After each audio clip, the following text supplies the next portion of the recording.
I'm 20 years old and I run a six-figure agency. Just a year ago, I was swinging hammers for $15 an hour. And in this video, I'm going to break down the exact steps I took to go from broke with no experience to running an agency that manages over $50,000 in ad spend per month. So I didn't start with an agency, I actually tried pretty much everything first. SMMA, trading, drop shipping, all of them failed, but here's what those failures taught me. Me, for example, what I learned from SMMA was that I needed to work harder and have better client communication. From trading, I learned that I needed to have more discipline, and from drop shipping, I learned that I needed to be more creative and not just follow what everyone else is doing. Most people never succeed in business, and it's because of one simple thing. Everyone always starts that trendy business idea, or they buy a course to run a business and it doesn't end up working. So they fail once or twice and eventually they just give up altogether. This is the biggest mistake people make. The chances are your first or your 10th business idea just aren't going to hit. You need to learn to take advantage of your failures and learn from each one so that you can be better in your next business venture. Eventually, I figured out what was working. Here's exactly how I got my first client without spending $1 on ads. For me, it took a lot of cold DMing before I actually got a client, but eventually I did get one. Another thing you can do though is free audits. What this is you're going to record a Loom video showing what they can improve on and how you can help them.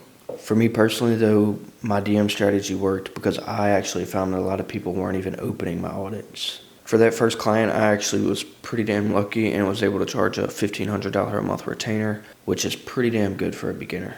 You though may have to go down on pricing for your first few clients, which is totally okay. The biggest mistake I see people make when they get their first client though is making huge promises that they just can't deliver.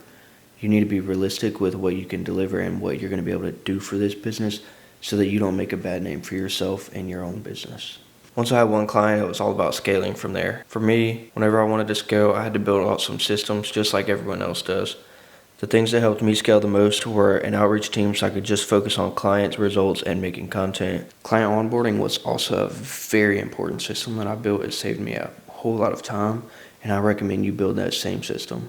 And eventually, when I wanted to take things to that next level, I expanded my setting team, having 67 killer setters and a head setter to manage them all. On any given day, we're reaching out to a minimum of 250 new leads, some days up to 500. Plus all their follow-ups. This allows my calendar to be full of qualified, ready-to-go leads. And that's one of the biggest mistakes that I see beginners make when they're actually trying to scale. They're scared to delegate work and they're scared to hire people. So ultimately they end up stuck because they can't do the things that they need to do to actually scale the business. Now though, what nobody tells you about an agency is that it takes an absurd amount of time to be good at. Especially in the beginning when you have no idea what you're doing. For me, it took 4 years of failing at different business models for me to be able to get any traction with this business. If I didn't take lessons from each failure, it would have taken me even longer. Luckily for you, if you want to actually start an agency, I have a coaching program where we guarantee that you make $10,000 in 6 months or we're going to pay you back completely.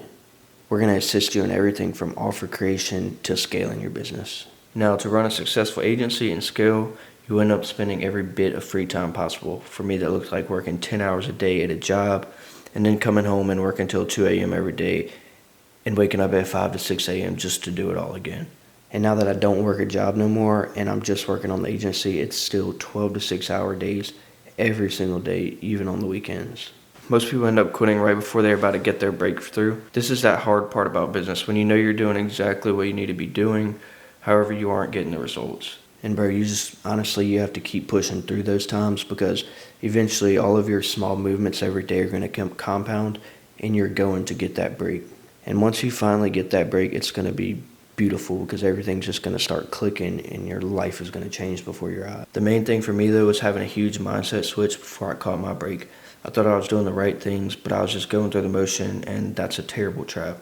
You just end up never seeing any real growth within your business. So that's the full breakdown of how I went from a construction worker to a six-figure agency owner in just 18 months of serious effort. But it took 4 years of me failing first. So bro, if you're in year 1 or year 2, don't quit yet. Your break is just around the corner and you don't even know it yet. I'll be posting a lot more content breaking down exactly how I run this agency, how I get clients, and the real behind the scenes of building at 20 with 2 kids. So if you want that, subscribe, and I'll see you in the next one.